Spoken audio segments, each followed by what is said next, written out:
Hello and welcome again my friends and dear student, myself Mahendra Devanda.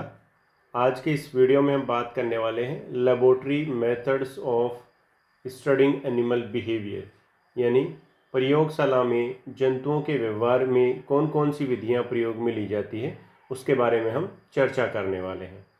तो यहाँ diagram में भी आपको एक एनिमल्स दिखाई दे रहा है, एक आपको डॉग दिखाई पड़ रहा है।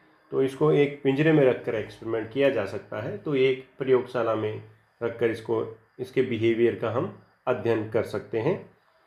हम डिटेल से लेबोरेटरी मेथड्स के बारे में जानें उससे पहले हम ये समझते हैं कि जो जंतुओं के व्यवहार के लिए हम जो मेथड्स काम में लिए जाते हैं या कौन कौन सी अप्रोचेज हैं उनके बारे में समझते हैं।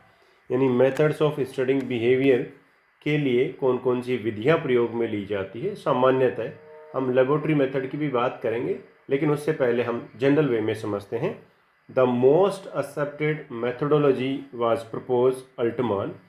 जो सबसे मान्य जो मेथड्स हैं वो अल्टमान द्वारा 1974 में प्रपोज किए गए थे और इनके द्वारा बिहेवियर के अध्ययन के लिए जंतुओं के बिहेवियर के अध्ययन के लिए दो डिफरेंट अप्रोचेस बताई गई है।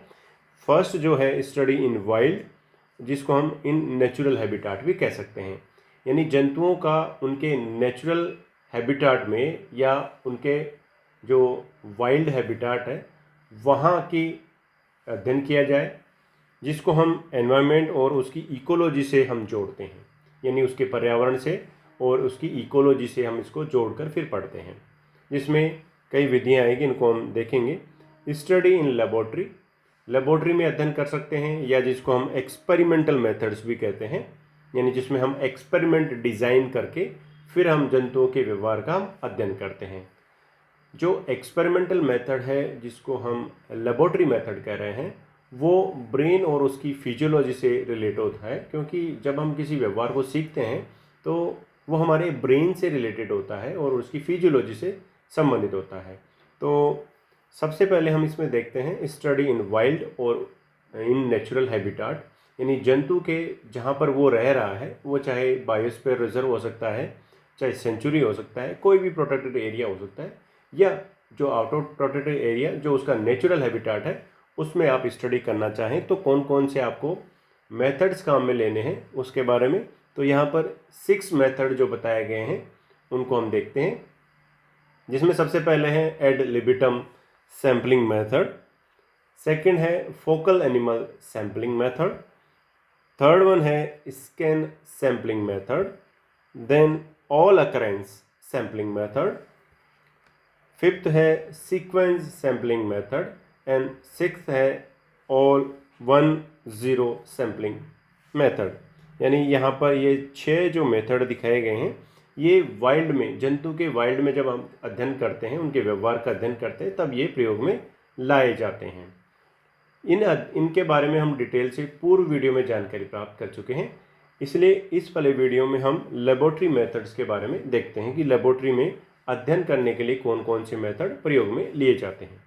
तो हम बात करते हैं लेबोरेटरी, जिसको हम एक्सपेरिमेंटल मेथड कह रहे हैं, उसके बारे में समझते हैं। इसमें इसको 3 पार्ट्स में डिवाइड किया गया है, या हम यूँ कह सकते हैं इसके 3 अलग अलग टेक्निक्स हैं जिनके माध्यम से हम अध्ययन कर सकते हैं। जिसमें सबसे पहले है न्यूरो एनाटोमिकल टेक्निक, सेकंड जो टाइप है neuro physiological and third one है न्यूरोकेमिकल टेक्निक, जिसमें किसी भी जंतु के हम जो एक्सपेरिमेंट जो डिज़ाइन कर रहे हैं उसका हम लैब में ले जाकर, यानी लेबोरेटरी में ले जाकर उसकी स्टडी करते हैं। अब उस एनिमल्स पर हम कई तरीके से स्टडी कर सकते हैं। वो उसकी ब्रेन की एनाटॉमी से रिलेट करके उसका व्यवहार को हम अध्ययन कर सकते हैं, ब्रेन और उसकी फिजियोलॉजी से रिलेट करके हम उसके व्यवहार का अध्ययन कर सकते हैं, और ब्रेन और उसके साथ केमिकल से इफेक्ट करके हम उसके व्यवहार का अध्ययन कर सकते हैं। इस पर्टिकुलर वीडियो में हम बात करने वाले हैं न्यूरो एनाटोमिकल मेथड के बारे में, यानी ब्रेन के कौन से भाग से क्या अध्ययन किया जा सकता है। जैसे कि यहाँ पर ह्यूमन ब्रेन एक दिखाया गया है, जिसमें हम इस जो ब्रेन का पार्ट है उसको हम कुछ पार्ट्स में डिवाइड करते हैं, जिसमें सबसे आगे की तरफ जो भाग होता है, ब्रेन का जो भाग होता है उसको हम फ्रंटल लोब कहते हैं। इसके अलावा जो दोनों तरफ, हम यूँ कह सकते हैं कि इस तरफ जो दोनों तरफ हमारी जो ये दोनों तरफ है, इसका जो लोब है वो टेम्पोरल लोब कहलाता है। इनकी संख्या 2 होती है। ऐसे ही हमारे यहाँ पर बिल्कुल ऊपर की तरफ जिसको हम कहें वो पैराइटल लोब है, और बैक साइड में पीछे की तरफ जो लोब होता है उसको हम ऑक्सीपिटल लोब कहते हैं। यानी ये ब्रेन के मेजर इसको डिवाइड किया हुआ है। तो क्योंकि हमें इनकी आवश्यकता पड़ती है, कैसे? क्योंकि हमने इन पार्ट्स को अपनी सुविधा के लिए, अध्ययन के सुविधा के लिए इनको डिवाइड किया है। अब हम इस मेथड को समझते हैं न्यूरो एनाटोमिकल मेथड, या जिसको हम एक और नाम देते हैं लेजन और अब्लेशन टेक्निक। यानी जो न्यूरो एनाटोमिकल टेक्निक है उसके 2 नाम दिए गए हैं, एक तो एब्लेशन टेक्निक या lesion technique. This is the oldest and most crude method in neuroethological researches for studying the relation between particular neural structure and behaviour. यानी ये सबसे पुराना, ओल्डेस्ट और बहुत ही क्रूड मेथड माना गया है, परंपरागत तरीका माना गया है जब हम न्यूरो इथोलॉजिकल रिसर्च करते हैं, और जिसमें हम न्यूरॉन्स का और बिहेवियर का आपस में किस तरह से संबंध होता है, किस तरह से उनके बीच में रिलेशन होता है, उसके बारे में जब हम अध्ययन करते हैं तो उसमें ये टेक्निक्स जो है बहुत ही पुरानी मानी जाती हैं। क्यों? ऐसा क्यों है? इन दिस में इसमें क्या होता है, certain reasons of brain are destroyed. इसमें ब्रेन का पर्टिकुलर कोई पार्ट होता है, कोई हिस्सा होता है, उसको नष्ट कर दिया जाता है, and their function is deduced from abnormal behaviour it causes in the animal. और जब ब्रेन का कोई पार्ट इसमें डैमेज कर दिया जाता है और उसके बाद में जंतु के द्वारा जो बिहेवियर प्रदर्शित किया जाएगा उसके आधार पर हम ये उसके कार्य का पता लगाते हैं। यानी ब्रेन के किसी भाग को हमने नष्ट किया, उसके बाद में जंतु के द्वारा जो एबनॉर्मल जो बिहेवियर आया वो उस व्यवहार के लिए, ब्रेन का वो पार्ट उस व्यवहार के लिए रेस्पॉन्सिबल था, ये हमने इस मेथड के द्वारा पता लगाया। तभी तो हम इसको नाम दिया गया है एनाटॉमिकल मेथड, यानी ब्रेन की एनाटॉमी के आधार पर बताया गया है। हमने ब्रेन के कोई स्पेशल पार्ट हटाए और उसके बाद में उसके फंक्शंस देखें। तो ब्रेन का कोई पार्ट हटाने के लिए हमारे पास कुछ होना चाहिए, यानी होने के लिए हमारे पास यहाँ पर 2 तरीके हैं। एक को हम कहते हैं, जिसको हम अब्लेशन भी नाम दे रहे हैं। अब्लेशन में क्या होता है, रिमूवल ऑफ टिश्यूज, यानी इसमें जो ब्रेन की कुछ सेल्स हैं उनको बाहर निकाला जाता है। और जो दूसरा टाइप होता है वो है लेजन, जिसमें हम पैथोलॉजिकल चेंजेस करते हैं टिश्यू में। टिश्यू को निकालते नहीं है, लेकिन उसी में यानी ब्रेन के अंदर ही उसमें कुछ वो फंक्शन नहीं करे ऐसा कर देते हैं। तो ये 2 तरीके से हो सकता है। अब्लेशन जो हो सकता है वो by free hand means cut with knife. Generally जो सर्जिकल नाइफ्स होते हैं उनके द्वारा हम इसके एब्लेशन कर सकते हैं। लेजन के लिए हम एक तो ये कर सकते हैं कि हम वहाँ पर इलेक्ट्रिक करंट प्रोवाइड कर सकते हैं, यानी lesion are produce by passing an electric current through palladium and iridium electrode to cauterize the localize area. हम एरिया को लोकलाइज करके उस एरिया को बिल्कुल नष्ट कर देते हैं या उस भाग को निष्क्रिय कर देते हैं। अगर स्मॉल लेजन करना है, जो कि कैसे किया जा सकता है, न्यूरोटॉक्सिक काइनिक एसिड के द्वारा भी छोटा सा हम उसमें परिवर्तन कर सकते हैं, जिससे कि वो काम नहीं करता है। यानी वो हिस्सा जब काम नहीं कर रहा है तो हम उसके फंक्शन के आधार पर, यानी जंतु में किस प्रकार का व्यवहार प्रदर्शित होगा उसके आधार पर हम ये पता लगा सकते हैं। अब इस टेक्निक का प्रयोग करते हुए, यानी कौन से किसी भाग को निकालकर, ब्रेन के किसी भाग को या उसका टिश्यू को थोड़ा सा निकालकर उसके कार्य को पता लगा लेते हैं। तो इस तकनीक का यूज़ करते हुए साइंटिस्ट फॉर्म ब्रेन एटलसेस। साइंटिस्टों ने, वैज्ञानिकों ने या डॉक्टरों ने सब मिलकर ब्रेन एटलसेस बनाए, जिनको ब्रेन मैप्स भी कहा जाता है, by using neuro anatomical method. इस मेथड को यूज़ करते हुए साइंटिस्टों ने ब्रेन मैप्स और ब्रेन एटलसेस का फॉर्मेशन किया। Brain atlases also known as stereotaxic atlases. Brain maps को स्टीरियोटैक्सिक एटलसेस भी कहा जाता है। ब्रेन मैप्स का मतलब मैप पे क्यों लिया गया है, क्योंकि जैसे मैप में हम किसी कंट्री या किसी स्टेट को बता सकते हैं, ऐसे ही ब्रेन के जो मैप्स जो बनाए गए हैं, एटलसेस जो बनाए गए हैं, उसमें ब्रेन के कौन सा भाग क्या कार्य करता है हम ये बता सकते हैं। ऐसे ही कुछ वैज्ञानिकों द्वारा कुछ एटलसेस बनाए गए, जैसे केट बिल्ली का जो brain atlases jasper and Marsons द्वारा 1954 में बनाया गया, रेट चूहे का डी ग्रूट द्वारा 1959 में ब्रेन मैप बनाया गया, डॉग का ब्रेन मैप लिन और उसके साथियों ने 1961 में बनाया। ब्रेन के अलग अलग पार्ट्स अलग अलग कार्य करते हैं, तो हम कुछ एग्जाम्पल देखते हैं, जिससे हमें शुरू में हमें ये पता नहीं था कि ब्रेन का कौन सा भाग क्या कार्य करता है, लेकिन कुछ डॉक्टरों और वैज्ञानिकों की मदद से हमें इन चीज़ों के बारे में, इन मैप्स के बारे में पता लगा, या इन ब्रेन के पर्टिकुलर कौन सा भाग क्या कार्य करता है, ये हमें उस बात से पता चला। ऐसे ही एक डॉक्टर हैं पॉल ब्रोका, जिन्हों के वाज ए डॉक्टर वो observe a patient with A head injury. इन्होंने एक पेशेंट को ऑब्जर्व किया जिसके सिर पर चोट लगी हुई थी, and suffer in speech defective, और उसकी स्पीच यानी उसकी जो वाणी होती है वो डिफेक्ट हो चुकी थी। Broca concluded that there is a definite area in the cortex which is responsible for speech production. Broca ने बहुत सारे पेशेंट देखे और उन्होंने पाया कि जब पर्टिकुलर एक एरिया में, जिन्होंने उन्होंने ब्रोका एरिया नाम दिया, उस ब्रेन के पर्टिकुलर एरिया में डैमेज होने से पेशेंट में स्पीच डिफेक्ट हो जाती है, यानी वाणी जो जो बोलना होता है वो डिफेक्ट हो जाती थी। तो इन्होंने इस एरिया को ब्रोका नाम दिया, इनके सम्मान में ही ये नाम दिया गया है। अगर हम इसकी ब्रेन में लोकेशन की बात करें, यानी लोकेशन ऑफ ब्रोका एरिया की बात करें, तो frontal lobe of left cerebral hemisphere में ये पाया जाता है, क्योंकि हमारा ये आगे का जो भाग होता है ये फ्रंटल लोब कहलाता है, और इसमें दो हेमिस्फीयर पाए जाते हैं, right hemisphere and left hemisphere region पाए जाते हैं।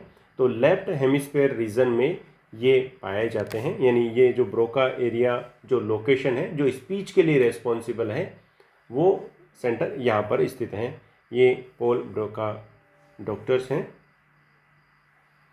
पॉल जो ब्रोका एरिया है, Broca area also known as motor speech area. इस ब्रोका एरिया को मोटर स्पीच एरिया के नाम से भी जाना जाता है, क्योंकि ये जो ब्रेन से न्यूरॉन्स जो आ रहे हैं वो फंक्शन करें, इसके लिए ये पार्ट रेस्पॉन्सिबल होता है। आप ये जानते हैं कि जब हमें कोई चीज़ महसूस होती है तो वो सेंसरी न्यूरॉन्स के द्वारा महसूस होती है, और इसके प्रति जो हमें रेस्पॉन्ड करते हैं, यानी ब्रेन से जो न्यूरॉन्स वापस हमारे अंगों तक पहुंचती है, उनको हम मोटर न्यूरॉन्स कहते हैं। तो यहाँ पर जो मोटर की सप्लाई है वो इससे जुड़ी हुई है, यानी मोटर स्पीच एरिया ये कहलाता है। अगर हम ब्रोका एरिया के फंक्शन की बात करें, यानी ब्रेन में जो ब्रोका एरिया है उसके क्या कार्य होते हैं, तो this area regulate normal speech production. ये एरिया जो होता है वो सामान्य जो स्पीच प्रोडक्शन है उसके लिए जिम्मेदार होता है। इट कोऑर्डिनेट्स, ये करता क्या है, it coordinates the activity of the muscles involve in speech. जो भी मसल्स स्पीच में इन्वॉल्व होती है उनको ये कंट्रोल करता है, रेगुलेट करने का काम करता है ये। जैसे कि हमारी स्पीच हमारे वोकल कॉर्ड से, जिसमें लैरिंग्स, फेरिंग्स, हमारे चिक्स, हमारी टंग, हमारे लिप्स, हम ये सब इन्वॉल्व होते हैं। तो इनकी जो मसल्स हैं इनको कंट्रोल करने का सेंटर कौन है, वो ब्रोका एरिया है। अगर ये स्पीच प्रोडक्शन में मदद कर रहे हैं और इनका कंट्रोल ब्रोका एरिया से हो रहा है, अगर ब्रोका एरिया में डिफेक्ट हो जाता है तो इनकी भी आपस में ट्यूनिंग नहीं बैठती है, इनमें सिग्नलिंग ठीक से नहीं हो पाती है, जिससे आवाज़ खराब हो जाएगी। तो क्या होता है, if a person has damage in Broca area, this is called expressive language disorder. तो उस डिसऑर्डर को हम एक्सप्रेसिव लैंग्वेज डिसऑर्डर कहते हैं, क्योंकि हम एक्सप्रेस ही नहीं कर पाते हैं कोई बात को। और क्या होते हैं, a lesion in Broca's area causes slurring in speech. हमारी स्पीच में अगर ब्रोका एरिया डैमेज हो जाता है तो स्पीच में स्लरिंग हो जाती है, अस्पष्टता आ जाती है। There is difficulty in understanding the words, हमें वर्ड समझने में दिक्कत आती है spoken by such a person, जो व्यक्ति बोल रहा होता है जिसको ब्रोका एरिया में डिफेक्ट हो चुका है, उसके बारे में जब वो बोलता है तो हमें समझ में नहीं आता है, यानी हमें वर्ड समझ में नहीं आएंगे। दो the person could talk sensibly, जबकि वो सेंसिबली यानी बिल्कुल पूर्णतया सटीक बात करता है, लेकिन हमें समझ में नहीं आता है। इसमें एक्सेसिव पोज भी देखा गया है, यानी बहुत लंबा समय रुककर फिर बोलता है, यानी बोलने की कोशिश की जाती है लेकिन पोज आता है। Reading and writing are also impaired, यानी कभी कभार ये देखा गया है कि लिखने में और पढ़ने में भी कई बार ऐसे व्यक्ति को दिक्कत महसूस होती है। जैसे कि यहाँ डायग्राम में आपको ब्रोका एरिया दिखाई पड़ रहा है, ये है लेफ्ट सेरिब्रल हेमिस्फीयर रीजन में ब्रोका एरिया स्थित है। ये बात हुई ब्रोका एरिया की। अब हम समझते हैं ऐसे ही सिमिलर वो एक और एरिया है जो ब्रेन में पाया जा रहा है, जिसको हम वर्निक एरिया कहते हैं। इसकी खोज कार्ल वर्निक द्वारा, ये भी एक डॉक्टर थे, द्वारा first observe the patient the defect in the Wernicke area. इन्होंने भी एक पर्टिकुलर एरिया देखा जहाँ पर किसी पेशेंट में दिक्कत आ रही थी। तो क्या दिक्कत आ रही थी उसको हम समझते हैं कि वो एक्चुअली लैंग्वेज से ही संबंधित था, लेकिन उसकी डिक्शनरी से संबंधित था। समझते हैं, सबसे पहले इसकी पोजीशन समझते हैं, वर्निक एरिया की पोजीशन कहाँ होती है। तो temporal lobe of left cerebral hemisphere, left cerebral hemisphere common है दोनों में, लेकिन ये टेम्पोरल लोब में पाया जाता है, जबकि ब्रोका एरिया फ्रंटल लोब में पाया जा रहा है। कार्य क्या होते हैं? It is a word dictionary of language. जो हम भाषा बोलते हैं उसके कई सारे जो शब्द आते हैं, उसके लिए हमारे ब्रेन में जो डिक्शनरी होती है वो वर्निक एरिया में होती है, और ये वर्निक एरिया इसी चीज़ के लिए रेस्पॉन्सिबल होता है, रेस्पॉन्सिबल फॉर अंडरस्टैंडिंग लैंग्वेज, और भाषा को समझने में भी ये मदद करता है। If a person has damage in Wernicke area, अगर वर्निक एरिया किसी व्यक्ति में वर्निक एरिया में अगर डिफेक्ट हो जाए तो क्या होगा? Then it is called Wernicke aphasia. इसको हम वर्निक एफेजिया कहते हैं। समझते हैं एफेजिया क्या होगा वो हम समझेंगे, जिसमें हम कुछ करेक्टर्स देख रहे हैं। अगर वर्निक एफेजिया हो जाता है, यानी वर्निक जो रीजन है उसमें अगर प्रॉब्लम हो जाती है तो क्या हो जाता है? एक तो लैंग्वेज डिसऑर्डर है, ये हमें पता चल गया। It hard to understand word and communicates, यानी हम जो व्यक्ति बोलना चाह रहा है उसको हम समझ ही नहीं पाएंगे। Saying many words that does not make sense, यानी बोलने में उसमें कोई दिक्कत नहीं आती है। बोलने में दिक्कत कब आती है? जब ब्रोका एरिया में दिक्कत होती है, यानी मैं जब कुछ आपको बता रहा हूँ उसमें मुझे कोई प्रॉब्लम नहीं हो रही है। अगर मेरे लैरिंग्स में, फेरिंग्स में, टंग में, इनको जो सप्लाई करने वाली जो मसल्स है अगर उनमें डिफेक्ट होती है, यानी उसमें प्रॉब्लम होती है, तो इसका मतलब ब्रोका एरिया उसको में इफेक्ट हुआ है। लेकिन यहाँ पर ऐसा नहीं है, ये सब पार्ट्स काम कर रहे होते हैं। ये जो स्पीच प्रोडक्शन में जो काम में आने वाली हैं ये सब काम कर रहे होते हैं, लेकिन जो आपको बोलना होता है, यानी आपको समझ ही नहीं होती है आपको बोलना क्या है। आप इस तरह भी समझ सकते हैं, आपको खाने के लिए पूछा जा रहा है, आप खाने की नहीं बात करके कई सारी चीज़ों के बारे में बात करेंगे, लेकिन खाने का आंसर जो आपसे पूछा जाए, लेकिन आप खाने का आंसर नहीं करेंगे। आपको किसी यस और नो का आंसर पूछा जाए, यस और नो आंसर नहीं देकर आप कई सारी बातें बता देंगे, क्योंकि आपको बोलने में कोई दिक्कत नहीं है, लेकिन पर्टिकुलर आपको समझने में और उसी चीज़ को एक्सप्रेस करने में दिक्कत आती है। सेइंग मैनी वर्ड्स, बहुत सारे वर्ड्स आप कह देंगे लेकिन उसका कोई मतलब नहीं रहेगा। The person can talk clearly, जिस व्यक्ति में वर्निक एफेजिया होता है वो बिल्कुल क्लियरली बात करता है, but speech will be not articulate और कोहेरेंट, यानी जो स्पीच जो बोलने जा रहा है उसका कोई मीनिंग नहीं होता है। अब हम समझते हैं एफेजिया क्या होता है। A disorder that result from damage to the area of brain that produce and process of language, language के प्रोसेस और उसके प्रोडक्शन में अगर किसी ब्रेन के कोई पार्ट अगर उसमें इन्वॉल्व हो और उन पार्ट्स में अगर डिफेक्ट हो जाता है तो उसको एफेजिया कहते हैं। अब वो एफेजिया ब्रोका एफेजिया के रूप में हो सकता है या वर्निक एफेजिया के रूप में भी हो सकता है। ब्रोका एरिया के पास में ही वर्निक एरिया दिखाया गया है। यहाँ पर ये जो एरिया है ये वर्निक एरिया है, और ये कार्ल वर्निक नामक वैज्ञानिक हैं।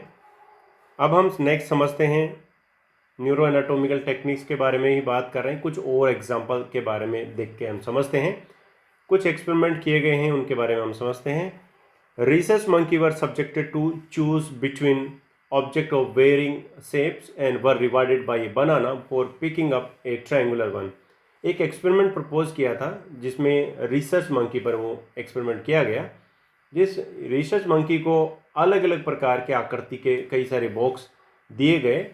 रिसर्च मंकी को ऑब्वियसली हम लेबोरेटरी मेथड पढ़ रहे हैं तो एक पिंजरे में रखा गया, लैब्स में रखा गया, उसको ट्रेन किया गया, कई सारे ऑब्जेक्ट्स वो उठाता था।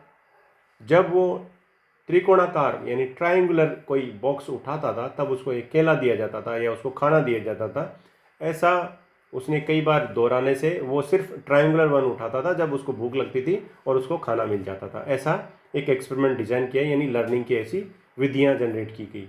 बाद में क्या किया उसके, when visual cortex of monkey were removed, जब उसके विजुअल कॉर्टेक्स, ब्रेन के विजुअल कॉर्टेक्स पार्ट को जब उस ब्रेन से निकाला गया या उसको नुकसान पहुंचाया गया, then no longer perform because visual cortex is involve in learning to differentiate between various shape.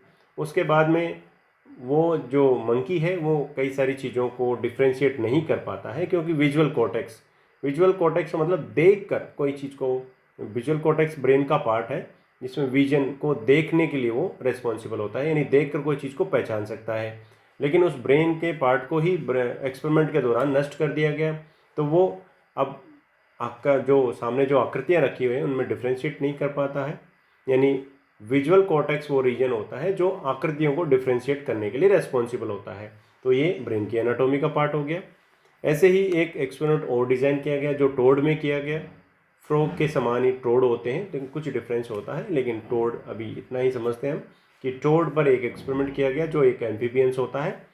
There are different area of toad brain responsible for triggering of prey catching, यानी टोड के ब्रेन में prey catching यानी prey को पकड़ने के लिए कुछ area पाए जाते हैं जिसको हम ऑप्टिक टेक्टम कहते हैं, और प्रे को पकड़ने को बढ़ाने के लिए ऑप्टिक टेक्टम रेस्पॉन्सिबल होता है, जबकि अगर उससे बचना है तो टीपी रीजन ब्रेन में पाया जाता है। तो ये कैसे पता चला? ये एक्सपेरिमेंट के द्वारा ही पता चला। जब इन पार्ट को हम नष्ट कर देते हैं तो इनके बिहेवियर यानी इनके जो कार्य होते हैं वो प्रभावित हो जाते हैं। अब हम और समझते हैं एग्जाम्पल्स के बारे में। एक क्लासिक एक्सपेरिमेंट किया गया कार्ल स्पेंसर लेस्ले द्वारा। लेस्ले के बारे में आप ध्यान रखेंगे।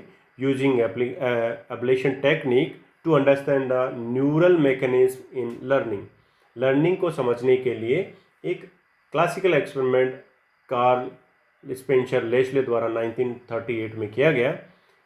डेफिट्स produce by different brain lesion on standard learning test, उनके द्वारा कई प्रकार के टेस्ट करके उनके कार्यों के बारे में वो जानना चाहता है कि वो कार्य ब्रेन के कौन से भाग से वो कंट्रोल होते थे। तो कौन कौन से, जैसे कि ब्रेन मेज लर्निंग, ऑब्जेक्ट डिस्क्रिमिनेशंस यानी किसी भी जो ऑब्जेक्ट हैं उसको पहचानने का, avoidance behaviour and lever pressing has been proved, यानी इन वैज्ञानिक के द्वारा ब्रेन के अलग अलग पार्ट से कौन सा व्यवहार किस ब्रेन के किस भाग से कंट्रोल होता है, जिसमें मेज learning, object discriminations, avoidance behaviour और लर्निंग प्रेसिंग, ये सब इसमें शामिल है। मेज का आपको यहाँ पर चूहे का डायग्राम जो दिखाया गया है भूल भुलैया जैसा होता है, तो ये भी एक लर्निंग का माध्यम है। उन्होंने अपना एक्सपेरिमेंट रेट पर किया, चूहे पर किया। The rat were train to run in maze, चूहे को एक मेज पर भूल भुलैया में दौड़ने के लिए अडप्ट किया गया और उन्होंने कई सारी चीज़ें सीख ली कि कहाँ पर मेज में फूड होता है, वो दो जल्दी से ढूंढ लेते हैं। आफ्टर दे लर्न इट, जब वो ये चीज़ सीख लेते हैं, he remove a small part of cortex, उसके बाद में ब्रेन के कॉर्टेक्स रीजन का एक छोटा सा भाग उन्होंने अलग किया। And assess the impairment of the learning ability, और उसके बाद में उसकी लर्निंग एबिलिटी को असेस किया, पता किया। He kept removing cortex bit by bit and after the completion of the experiment, उन्होंने थोड़ा थोड़ा करके जो कॉर्टेक्स का रीजन है जो इसमें इन्वॉल्व है उसको थोड़ा थोड़ा करके निकालते रहे और उसके व्यवहार को नोटिस करते रहे। He proposed the impairment in the learning was directly proportionate the amount of the cortex removed. उन्होंने ये बताया कि जितना अमाउंट में कोर्टेक्स रीजन हटाया जा रहा है वैसे वैसे उसके व्यवहार में कमी आती जा रही है, यानी वो जो सीखा था उसके व्यवहार में उसमें कमी देखी गई है। यानी majority of the learn task are equally distributed and store by the cortex. इस बात से उन्होंने ये बताया कि जो अधिकांश जो लर्निंग जो इन्फॉर्मेशन होती है जो कोर्टेक्स रीजन है उसमें डिस्ट्रीब्यूटेड रहती है। जब उनके कोर्टेक्स रीजन में थोड़ा थोड़ा निकाला जाता है तो वो जो सीखा है वो व्यवहार कम होता जाता है।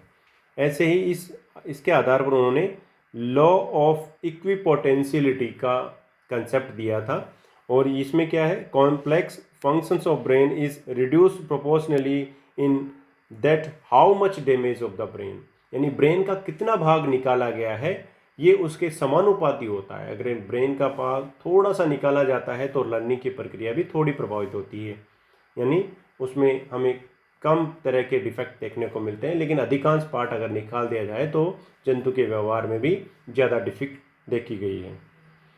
कुछ और भी हमारे पास इंफॉर्मेशन न्यूरोएनाटॉमिकल में है, जैसे कि neuroanatomical approaches were used to discover. इस मेथड से कई सारे जो डिफरेंट हाइपोथैलेमिक न्यूक्लियाई खोजे गए और उनके कार्य क्या क्या हैं ये ब्रेन में खोजे गए। जैसे कि कौन से फंक्शंस, जैसे कि फीडिंग के लिए कौन सा सेंटर होता है, ड्रिंकिंग पीने के लिए कौन सा सेंटर है, मैटिंग के लिए, अग्रेशन के लिए और पेरेंटल केयर के लिए, यानी पेरेंटल बिहेवियर जो दर्शाते हैं इनके लिए हाइपोथैलेमस का कौन सा भाग इनके लिए रेस्पॉन्सिबल होता है। ऐसे ही एक्सपेरिमेंट में हमने जाना कि हाइपोथैलेमस में फीडिंग सेटिस्फाई सेंटर होता है जो कि वेंट्रोमेडियल हाइपोथैलेमस में स्थित होता है।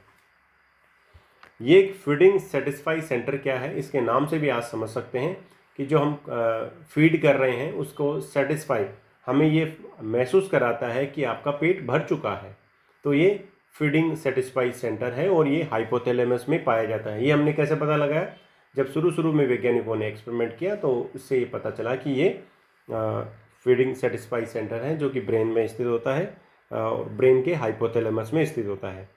ऐसे ही फीडिंग हंगर सेंटर भी होता है, is located to lateral hypothalamus. Lateral hypothalamus के भाग में ये पार्ट स्थित होता है। अब इनसे संबंधित ये कंडीशंस हैं जिसको हम समझते हैं। एडिप्सिया, जिसको हम हाइपनोप्सिया भी कह सकते हैं, हाइपोडिप्सिया, इसमें एब्सेंट और मिनिमम ऑफ फीलिंग ऑफ थ्रस। थ्रस का मतलब हो गया प्यास, यानी इसमें पानी पीने की इच्छा ही नहीं होती है, क्योंकि ये रीजन, ये जो पार्ट है किसके लिए रेस्पॉन्सिबल था, ये हमें प्यास लगाने के लिए जिम्मेदार था, यानी हमें पानी की प्यास लगे ऐसी जगह था। Hyperdipsia, high feeling of thirst, यानी हमें पानी पीने की इच्छा हमेशा बनी रहे, तो ये हाइपर डिप्सिया की कंडीशन है। ऐसे ही aphagia, aphagia means absent of phagia, absent of feeling of hunger और इनेबिलिटी ऑफ स्वेलो, यानी किसी भी चीज़ को खाने का मन नहीं होगा, हमें भूख ही नहीं लगेगी। और लास्ट है hyperphagia, hyper absent of satisfied to of food, यानी जब हम खाना खाते हैं तो जब पेट भर जाता है ये हमें कैसे पता चलता है, क्योंकि हमारे ब्रेन में एक सेटिस्फाई सेंटर है जिसको हम फीडिंग सेटिस्फाई सेंटर कहते हैं। अगर इसमें ही प्रॉब्लम हो जाए तो खाना हम खाते रहेंगे और हमें सेटिस्फिकेशन होगा ही नहीं, और अधिक खाना खाने से हमारी डेथ भी हो सकती है। तो हमारे या किसी भी एनिमल में ये सेंटर्स इस टेक्निक के द्वारा, न्यूरोएनाटॉमिकल टेक्निक्स के द्वारा ही हमें पता लगा है। The removal of tissue from frontal lobe of brain causes paralysis in muscles, and removal part from parietal lobe affect sensory activities. These regions of the brain were identified as motor and sensory cortex respectively. यानी brain का जो frontal lobe है वो motor activities के लिए responsible होता है। इसके अलावा जो पैराइटल लोब है वो है सेंसरी एक्टिविटी के लिए रेस्पॉन्सिबल होता है। ये जो मेथड्स हैं न्यूरोएनाटॉमिकल जो मेथड है, इसमें हम कई प्रकार के नुकसान करते हैं किसी भी एनिमल्स को, क्योंकि उसको किस तरह परेशान करते हैं, उसके पार्ट्स को निकालते हैं, कई बार उसमें अलग प्रकार के बिहेवियर भी शो होते हैं। तो इसमें कई सारे मेथड्स शुरू में बिल्कुल क्रूड तरीके से काम में लिए जाते थे। कुछ उसके बाद में एडवांस तकनीकें हुई जिसमें जो लेज़र क्रिएट किए जाते थे वो बाय लेज़र बीम के द्वारा भी किए जाते थे। लेज़र बीम एक डिवाइस है, a device that transfer light of various frequencies, जिसमें लेज़र ऐसी है जिसमें कई तरह की फ्रिक्वेंसीज की लाइट एमिट करी जाती है into an extremely intense small and non divergent beam. इसमें बहुत छोटी और नॉन डाइवर्जेंट, यानी जिस पार्ट को ही हमें डिमेज करना है वहाँ तक ही हमें इसको पहुँचाना होता है। Capable of mobilising immense heat and power when focus at the close range. जब क्लोज रेंज में रखा जाता है तब हम जिस पार्ट को भी हमें नष्ट करना होता है तो लेज़र बीम्स के द्वारा ब्रेन के उस पार्ट को नष्ट कर दिया जाता है। क्रायोप्रोब्स यानी freezing of small portions. Brain के पर्टिकुलर जिस भाग को हमें नष्ट करना है या उसके फंक्शन को हमें इनहिबिट करना है तो क्रायोप्रोब्स इसके बाद में एडवांस टेक्नोलॉजी है जिसमें पर्टिकुलर पार्ट को ब्रेन के पार्ट को फ्रीज कर दिया जाता था। एस्पिरेशंस में suction of small part with A machines. Particular किसी ब्रेन के जिस पार्ट को हमें देखना है उस पार्ट को, यानी जिस पार्ट के फंक्शन हमें जानना है उस पार्ट को बाहर कर देंगे, उसके बाद में उसके एबनॉर्मल बिहेवियर्स हमें उसका पता कर सकते हैं। सो एब्लेशंस की हमें कई सारी इन्फॉर्मेशन हमारे पास आई एब्लेशन टेक्निक से शुरू में, क्योंकि ये पहला ही मेथड था जिसमें ब्रेन के फंक्शन किस प्रकार से होते हैं, तो ये पहला टेक्निक है।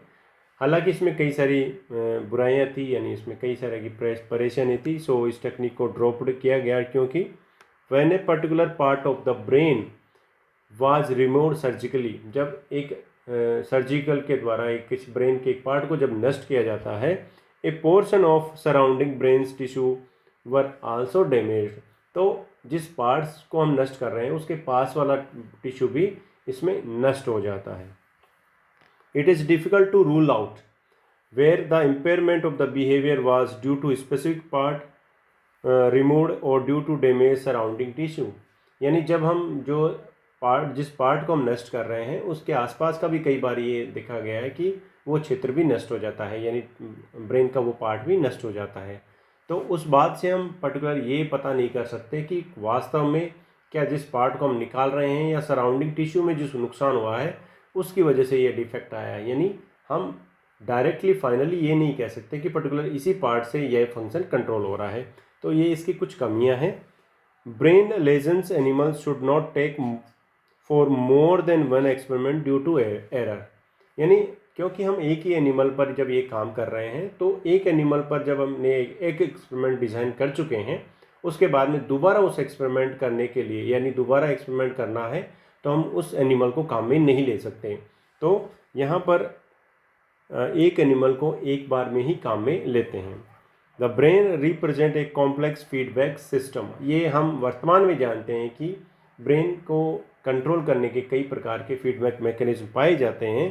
When a component is absent, the whole system is modified। ये हो भी सकता है कि जब हम एक पार्ट को नष्ट कर रहे हैं तो कई प्रकार के इफ़ेक्ट भी आ सकते हैं और अलग प्रकार का बिहेवियर भी वहाँ पर शो हो सकता है। Later different finer and more efficient way of removing small portion of the brain same came into the practice. उसके बाद में वर्तमान में तो उससे कई सारी टेक्नोलॉजी है जिसमें हम ब्रेन के जो पर्टिकुलर सेल्स हमें रिमूव करनी है वो हम उस पार्ट में रिमूव कर सकते हैं।